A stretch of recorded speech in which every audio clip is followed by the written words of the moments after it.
Good evening ladies and gentleman. आज मैं अपने गुरु चाणक्य जी के आदेश पर और नालसा, सालसा एंड डालसा यानी डिस्ट्रिक्ट लीगल सर्विस अथॉरिटी के मार्गदर्शन पे आप सबके बीच फिर से लीगल अवेयरनेस प्रोग्राम और इस नए रणछोड़ दास सीरीज़ में क्या क्या महत्वपूर्ण चीज़ें बताई जाएंगी, ये बताने के लिए आपके बीच में उपस्थित हुआ हूँ। वैसे तो अभी डिनर आने में टाइम है, तो हम इस बीच केवल इंट्रोडक्टरी एक गुफ्तगू करेंगे। मैं देख रहा हूँ टेबल के ऊपर प्रोफेसर साहब के साथ उनकी बेटी राधी भी आई है और मेरे बगल में तो मेरी फेवरेट स्टूडेंट गुगू भी है। चाणक्य जी भी इनकी बड़ी तारीफ करते हैं। जहाँ ये गुगू लॉ कॉलेज में पढ़ रही है, वहीं राधी अभी क्लैट की तैयारी कर रही है और प्रोफेसर साहब भी आजकल एडीजे की तैयारी करवा रहे हैं। वैसे डिनर में हम कई पीएलवीज़ को, जो हमारे पैरालीगल वॉलंटियर्स हैं, और कई हमारे रिटेनर लॉयर्स, हमारे एडवोकेट्स, हमारे लीगल सर्विस अथॉरिटी से जुड़े हुए legal aid council, remand council, ये सब भी आने वाले हैं। बड़ा मज़ा आने वाला है। और लीगल अवेयरनेस प्रोग्राम से, चाणक्य चतुर सीरीज से, जो आम लोगों में कानून के प्रति, ऑनरेबल हाई कोर्ट और supreme court and judiciary as an institution के प्रति एक जो respect for law and order आया है, वो सराहने योग्य है। तो मैं अपने दर्शकों को ये बताना चाहता हूँ कि जो फिल्मों में दिखाया जाता है कि कोर्ट में केवल तारीख पे तारीख मिलती है, वो अब ऑनरेबल सुप्रीम कोर्ट के डायरेक्शन पे सिविल साइड में रामा रामेश्वरी, स्टेट ऑफ बिहार, और क्रिमिनल साइड में राशिद की जजमेंट, जो पिछले 2-3 सालों की लैंडमार्क जजमेंट्स हैं, इसमें अब दूर की जा चुकी है। जैसे हमारे विक्टिम्स को लगता था कि अब हमें चोट लग गया, हमारे मुंह पे तेजाब फेंक दिया गया, उसको तो कन्विक्शन या एक्विटल हो जाएगी, पर मेरा क्या होगा, मैं तो गरीब हूँ, मेरा तो खर्चा भी कौन नहीं उठाएगा। तो मैं बता दूँ, प्राइवेट हॉस्पिटल भी आपको मना नहीं कर सकते, और अगर प्राइवेट हॉस्पिटल आपका इलाज करने से मना करते हैं फ्री का, तो उनको जेल हो सकती है। आज इंट्रोडक्टरी लेक्चर में हम प्रावधान कम और अवेयरनेस की बात ज़्यादा करेंगे। हाँ, अगर आप सेक्सुअल हरासमेंट या रेप के विक्टिम हैं, तो गोवा की तर्ज पर एंटरिम कॉम्पेंसेशन 5 लाख तक का आपको दिया जा सकता है, जैसा टेक राम ने कहा। और आपको 10 साल का इंतज़ार नहीं करना। मैं तालुका लेवल पे लीगल सर्विस अथॉरिटी का बतौर चेयरमैन, क्रिमिनल साइड में जुडिशियल मजिस्ट्रेट या एडिशनल चीफ जुडिशियल मजिस्ट्रेट हूँ, और सिविल साइड में मैं ही आपका सीनियर सिविल जज हूँ। और इसी तरह से कोई भी आपको रोड एक्सीडेंट में चोट लगती है, तो वो एमएसीटी में, यानी कि ट्राइब्यूनल में, जहाँ हमारे एडीजे यानी एडिशनल सेशन जज रैंक के ऑफिसर होते हैं, वहाँ भी आपको मुआवजा मिलता है। और नॉर्मल केसेस में, जहाँ आपका दांत तोड़ा गया, जहाँ आपके उंगली काट दी गई, या कोई और तरह का एसिड अटैक आपके साथ हुआ, तो ऐसे केसेस में आपको सेक्शन 357 फिर ए, और अगर उसको ये सारी क्रिमिनल प्रोसीजर कोड की बातें हैं, अगर इसको मनोहर के साथ पढ़ें, सुरेश के साथ पढ़ें, आफ्ताब के साथ पढ़ें, मेहताब के साथ पढ़ें, तो फिर जब मजिस्ट्रेट 190 सीआरपीसी के अंदर पहली बार चालान का कॉग्निजेंस लेते हैं, तो उनको रीजंस देना पड़ता है, वो आपको कॉम्पेंसेशन क्यों नहीं दे रहे। केस का फैसला जो भी हो, चाहे एक्विटल चाहे कन्विक्शन, अगर आपके हिमाचल प्रदेश का विक्टिम कॉम्पेंसेशन स्कीम केरला के मुकाबले कंपैरेटिव एनालिसिस करने पर ज़्यादा बेनिफिशियल नहीं है, तो केरला का victim compensation all over India लगेगा, और रेप के केसेस में गोवा का, जैसे हमने आपको पहले बताया। अब मैं देख सकता हूँ यहाँ जो क्लैट की तैयारी करने वाले बच्चे हैं, या इवन हमारे प्रोफेसर साहब, उनकी आंखों में एक क्यूरोसिटी आई है, एक एम्पावरमेंट, एक एनरिचमेंट आया है। हाँ गुगू, तुमने मुझसे पूछा था कि सर विक्टिम के लिए कोई राइट्स हैं, क्योंकि 85% लिटिगेंट्स तो ट्रायल कोर्ट्स में ही आते हैं और वो बड़ा असहाय महसूस करते हैं कि कोर्ट्स बहुत महंगी हैं, डेट्स बहुत लंबे मिलते हैं, हमारी कोई सुनवाई नहीं होती, हमारी बात तो कोई डायरेक्टली सुनता ही नहीं है।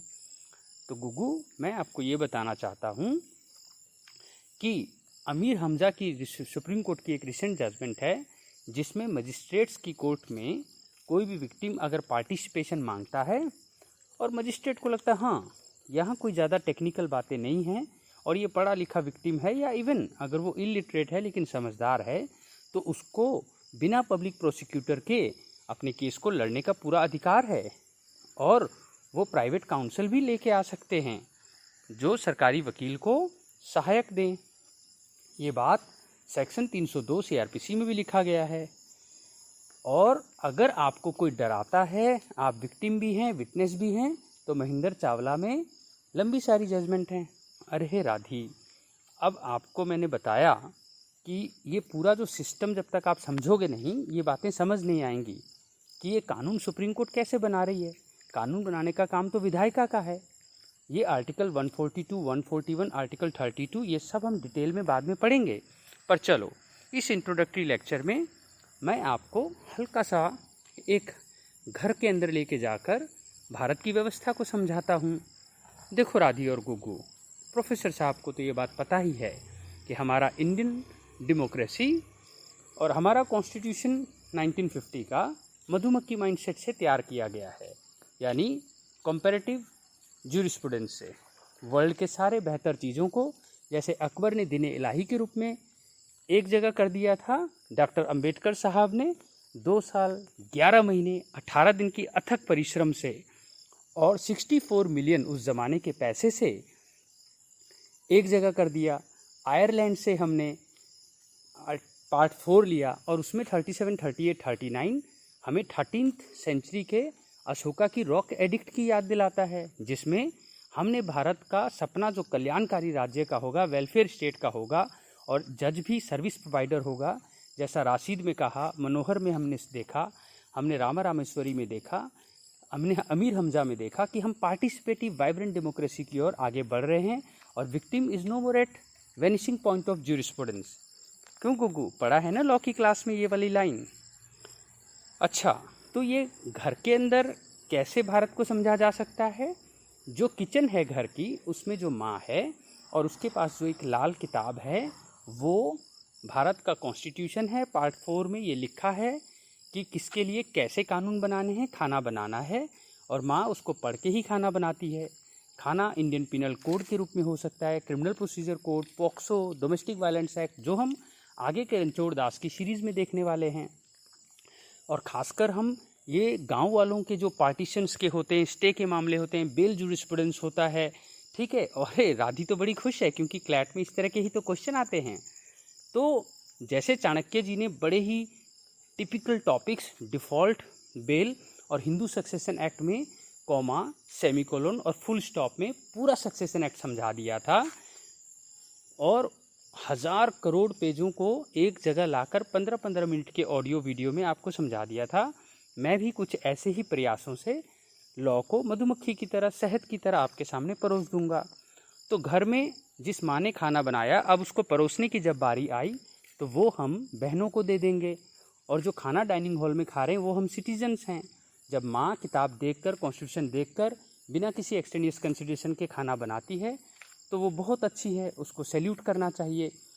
और जो बहन परोस रही है, जिसका एग्जीक्यूटिव कहते हैं, यानी PM, CM, DM, SDM, चारों लेवल पे, उसको भी सैल्यूट पढ़ना चाहिए। और सिटीजन्स भी किसी का हक नहीं मारते कास्ट, क्रीड के नाम पर, सेक्स के नाम पर, जेंडर के नाम पर, तो उनको भी डांट नहीं पड़नी चाहिए। लेकिन ऐसा राम राज्य तो होगा नहीं। लॉ एंड ऑर्डर में 62 रैंक है हमारा, वीमेन सिक्योरिटी में 133 चल रहा है, ठीक है, और लॉ एंड ऑर्डर में 62, डेमोक्रेसी में 42। तो we are accountable not only for what we do but also what we do not do, and it's not the activity of rascals but in activity of good people that matters. इसीलिए Radhi, Gugu, professor साहब, मैं रणछोड़ दास, हम सब की जिम्मेवारी है कि हम जिस तरह कोरोना एक नेगेटिव वायरस है, उसने पूरे वर्ल्ड में पैंडेमिक फैला दिया है, हमें इस पॉजिटिव एनर्जी को, डेल्टा वेव को, इन्फॉर्मेशन को, नॉलेज को, विजडम को पैंडेमिक करना है ताकि लोगों का सेल्फ एस्टीम इन्हांस हो, उनकी इग्नोरेंस, उनका इल एजुकेशन दूर हो और वो एम्पावर्ड महसूस करें, पार्टिसिपेट करें और विन विन सिचुएशन की ओर लेके जाएं। तो इसीलिए ड्राइंग रूम में बैठे हुए जज साहब, जब भी माएँ अपने फ़र्ज से भूल जाती हैं, पुलिस या एग्जीक्यूटिव परोसने में गलतियां कर देते हैं या सिटीजन इंटर से लड़ बैठते हैं, तो वो आती है। जाते जाते मैं एक बात बताना चाहूँगा राधी, कि ये उम्र की मोहताज नहीं होते। एपिस्टलरी जुरिडिक्शन में आर्टिकल 32, 141, 142, 144 जुडिशल रिव्यू के तहत अगर कोई 6 साल की बच्ची चिट्ठी लिख दे तो भी सुप्रीम कोर्ट उस पर कार्रवाई करके जेल रिफॉर्म्स लेके आती है। जैसा RD उपाध्याय में हुआ कि जो बच्चे जेल में पैदा हो रहे थे, माओ ने चाहे मर्डर किया चाहे कोई और क्राइम, और इसीलिए वो जेल में बंधे हैं, लेकिन बच्चों की तो कोई गलती नहीं, तो उनके बर्थ सर्टिफिकेट में ये आना कि वो जेल में पैदा हुए स्टिग्मेटिक था। तो ऑनरेबल सुप्रीम कोर्ट ने एक 6 साल की बच्ची पर अगर ये कार्रवाई की, तो फिर यहाँ जो भी इस वीडियो ऑडियो को सुन रहा है, देख रहा है, उनकी भी चिट्ठी पर कार्रवाई हो सकती है और देश में बदलाव आ सकता है। Thank you. नेक्स्ट ऑडियो में हम डिटेल में इन चीज़ों को पढ़ेंगे।